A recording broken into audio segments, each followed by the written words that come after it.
So my name's Richo Cech. I'm the founder of Strictly Medicinal Seeds. Our focus is in growing and collecting seed of medicinal herbs. And we have about 2,000 species of interest that we've been working on for the last 40 years. And we actively list up to 1,000 species in 2 catalogs that come out in the spring and in the fall. So it's a really amazing life that we've been given to work with all these seeds, because we're continuously playing with the life force, and it feeds us, and we feel invigorated by our lifestyle. And anytime I feel like the computer or the phone calls or the issues of life are getting me down, I simply drop it all and go to the garden. And in the garden, I find there's great resuscitation by working with the earth. So you would think that, in working with all of these hundreds of species from all over the world, that my herbalism would be really diverse, and that I would be using a lot of rare and unusual things to treat my family and friends when they have health issues arising, or when they ask my assistance. Usually things like, stepped on a nail, I was at a sweat and I backed up into a hot rock and I got a burn on my heel that won't close. Upper respiratory problems, like we have a lot of coughs that just never really go away. And I'm noticing more and more in my herbal work, kind of like chronic issues that arise where inflammation and infection never really go away. People feel like they get a cold or flu-like symptoms, and then they get better for a while, and then they get worse again. And I think this is kind of a reflection of the world that we live in and the lifestyle that we choose. And so I really encourage people to go back to the garden, and I feel like the garden is really the garden, and of course greater nature are the healer of us all. So this talk today is called Laying on Leaves, and it's about making herbal poultices. And the one thing that I found in international traveling and being in places where, like, I don't have my alcohol, I don't have my tinctures, I don't have my salve, but it really, the rubber really meets the road when you're traveling and you have no supplies. And so I find that a direct application of medicinal plants to any kind of lesions or any kind of swellings, accidental injuries, smashed fingers, deep cuts, arthritic joints, plantar warts, things of this nature. A direct application of leaves is something that requires nothing but an understanding of which plants to use and how to use them appropriately. So hopefully you'll walk away from this presentation having a feel for how one makes a poultice and when and why one applies it. And then this is information that you can use no matter where you go and no matter what you do, and you don't have to have your herbal pharmacy along with you. TSA doesn't like you to bring your herbal pharmacy along with you. Actually, we're going to be working today with Comfrey roots, Symphytum ex Atlanticum, and I was walking through TSA, and as I carried my bags through, the Comfrey was like growing out of my carry-on, and there's a little green leaf, waving at TSA, and so I had a moment of paranoia, but luckily they didn't understand what it was, so they let me pass.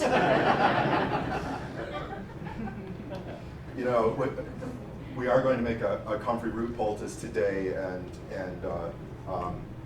it was about 6 weeks ago when I was shipping out some, we do a lot with Comfrey. We ship out a lot of Comfrey crowns to people to plant and have Comfrey available. So I was taking these bare leftover roots of the Comfrey, and I was putting them in this bag full of coir, which is ground up coconut husk. Really great stuff to have. And then just kind of pushing them down in there. And then now 6 weeks later, after going through, I've carried this bag with me so many places, it's just almost ridiculous. But it was in the refrigerator at the Seed House downtown in Williams, Oregon for a while. And then it did go into my luggage, and it traveled in my luggage through TSA, and then it was at my daughter's house in Greensboro. And what I noticed was that these bare Comfrey roots started to like show green as the days went by. And so, you know, Comfrey is a cell proliferant to, you know, the human body and also to itself. So I'll just pass around these pieces of Comfrey root, and you can see what happened to them in the interlude. And go ahead and just pass it back, just to kind of gain a familiarity with the root of the herb that we're going to be using today. An attraction to the leaves of the plants, their fragrance, the shape, the color, their taste, their texture. It's led me to study what I call laying on leaves, which is the art of poulticing. Poultice is simply herbal material. It may be the leaf, the root, or the seed of the plant, whole or mashed, that's layered or spread on the skin.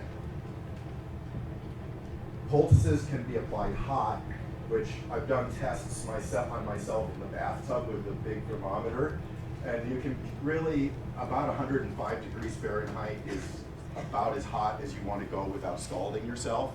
So hot is about 105 degrees Fahrenheit because heat, you know, just increases the power of the poultice, and heat is going to drive the herbal ingredients deeper, and this increases circulation. And increasing circulation to the affected area, whether it's a twisted elbow or a smashed foot or a injured finger, or even just a simple shallow lesion on the skin, increasing the circulation really helps with the healing, because the blood and the lymph come and they, you know, feed the area they nourish the area, and they also carry away the toxins. Or the poultice can be applied cold, and cold poultices are very good for burns, to cool burns, and they'll tend to shrink tissue. If you have very boggy,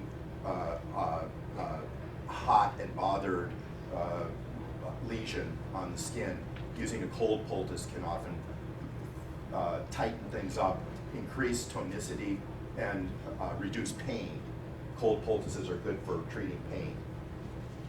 And then also, any good naturopath or chiropractor will tell you that if you've twisted a joint, or you pulled your back and you have muscle-based injury, that you can apply, make cold applications for about 20 minutes, and then discontinue the cold, and then again, twice or even 3 times a day, put the cold on there, because it shrinks the damage, and it gives the injury time to heal. So that would be a good adjunct therapy to use along with any kind of a muscle injury, would be applications of cold, sometimes even applications of cold followed by applications of warmth, but not continuous. Just like in nature, nothing is really continuous. The temperature outside ranges from the coolness of the evening to the warmth of the day. There's this cyclic nature. So in healing, we want to do the same kind of thing. You stimulate and then you relax, and then you stimulate again and you relax. And any herbal therapy is going to require some time in order to really realize the results. There may be immediate relief but in terms of the overall healing, you need to continue the applications for some time until the pain is gone and you're well on the road to healing, and then you can discontinue. So poultices fight infection. They permeate the injured area with the healing substances from the plant. For instance, you can use a smashed calendula flower poultice on any kind of an infection, and the flavonoids that are in the flavonoids and the essential oils that are in the calendula are going to shrink tissue and kill bacteria. And so those, not only are you like soothing the area with smashed flowers, which feels really good, but then also the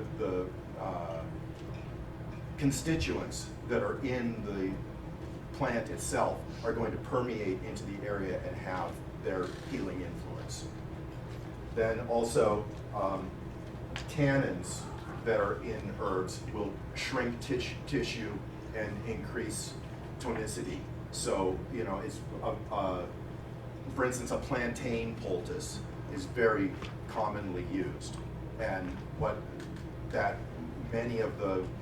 much of the activity of plantain is due to its tannin content, which is going to shrink all those swollen cells and increase their tonicity, and in shrinking the cells, it also kills the pain. When I was a Boy Scout learning survivalism, which I had a book on it, I went out and I identified plantain, and I cut the plantain and I put it in my little, remember those little kits that you get, and I didn't use aluminum, did I? But I'd get a forked stick and hang the little aluminum pot over the fire and put some plantain leaves in there, and then after it cooled down, I took a sip and my mouth just went, I was like, this is what I have to eat if I'm going to be a survivalist? Those were the tannins that were working on my oral membranes. Later on, I found more appropriate ways to use plantain than as a trailside food. Poultices also pull poisonous or infected matter or foreign objects like splinters or dirt out of injuries. And so my herbal teacher told me, he was a bit crass, in order for a poultice to really work, it has to suck. And so when we make the Comfrey Poultice, we'll make sure that the mucilaginous goo goes over the entire affected area, and then that relationship between the skin and that mucilage creates a kind of a pull, and it'll pull unseen toxicity, and it'll also help pull splinters or dirt out of a lesion. Properly applied, the poultice may help resolve cysts, pustules, as I mentioned, splinters, and reduce associated inflammation. Many different plants work well, but one avoids using overtly spiny or allergenic plants. For instance, you wouldn't use poison ivy as a poultice. I've had good success using aloe, burdock, castor, chickweed, comfrey, dandelion, plantain, jewelweed, marshmallow, mullein. All those are good for making poultices. A lot of them have the common characteristic of getting really slimy or mucilage filled when they get applied to the skin. So anyway, when you say that in order for a poultice to be good, it has to suck, that means that it's pulling things out as well as giving its chemistry in. So again, there's this kind of natural rhythm to the whole procedure. So there's this cute little international traveler I know. His name's Nick, and he does work for the CIA, and he goes to different African countries and gets information. And he went to Botswana one time and had a upper respiratory infection and took some antibiotics. And then he went out to the field and, it was very, very hot, and he was in shorts and a tank top, and he did a whole day of sightseeing and looking for zebras or whatever one does in Botswana when one is sightseeing. And he came back to the hotel in the evening, and he was just like bright red. He'd gotten such a bad sunburn, and he attributed it to the increased solar sensitivity from the antibiotics, besides the fact that he just didn't use any common sense. Anyway, outside the hotel, we're growing these giant aloe ferox plants. And aloe ferox is like one of the 3 main healing aloes in the world. There's aloe vera, or true, quotes unquote, true aloe. There's aloe ferox. Ferox means fierce, so it's very, very spiny. And that's the one that's mainly used for milking the mucilage and then boiling down to make aloin, which is the bright yellow exudate of the aloe plant that's such a potent stomachic, and that's in a lot of the old formulas. That's like one of the oldest herbal extracts, if you will, that exists is powder of aloes or aloin. And then there's also aloe arborescens, isn't there? And aloe arborescens is the one that's being used so effectively in anti-cancer therapy, where people take just sections of the actual aloe leaf and eat those as like little herbal pills, and it's extremely bitter, and bitters are good for you, whether you've got cancer or whether you're just trying to keep from getting cancer. Have some bitters in your diet, and this is an extremely bitter agent, and then at the same time is very soothing to the GI because it has the aloe mucilage in it. Those polysaccharides are across the board immune enhancing. They bathe the mast cells in healing embrocation, and the mast cells are stimulated, and the human immunity is increased. Those mucopolysaccharides. So anyway, Nick saw in those aloe plants just what I was talking about, this kind of spontaneous, availability of medicine internationally, and he broke off a couple of these, probably, making sure that he didn't like clue the eyes of the hotel management. He broke off a couple of these big leaves and carried them up to his room, and he split them open, opened them up, laid down on the bed, and just put the aloe plants all over his bright red little pudgy body, and there was immediate relief. So this illustrates exactly what's good about herbal poulticing. Basically, the energy of the plant can be applied immediately and directly. The activity is not diminished through processing or storage. You don't need anything else like alcohol to extract out the properties. It's just a direct relationship between patient and plant. There's no time for the spirit of the plant to move on to wherever it is that plant spirits go after their tissue turns brown and they turn into compost. So that spirit is still there. The spirit of the plant is still present. It's an unadulterated and intimate communion between plant and beast. That's why the poultice works so well. And I've used or seen poultices used in at least 3 different continents, scores of times. And the one commonality, or the one common factor that I've always found with poulticing is it always works. I've never really seen it not work. There's the intended purpose is achieved. And think about it, That's so different from squirting some tincture in your mouth. You know, did it or didn't it work? You know, is there or is there not a placebo effect? How long do I have to wait? What should I really expect?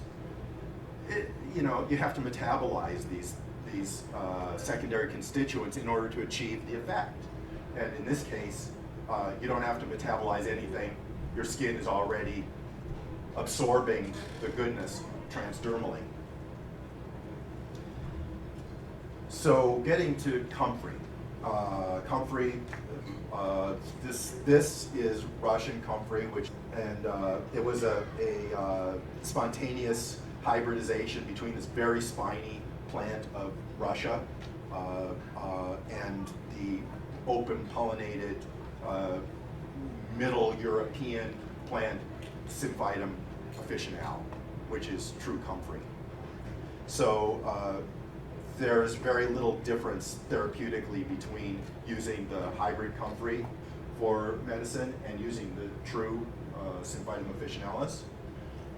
But the hybrid Comfrey it has hybrid vigor. It just gets bigger, the roots get larger, and it's often used for, you know, all the things that you use Comfrey for, making compost, using for feed for poultry and for domestic animals.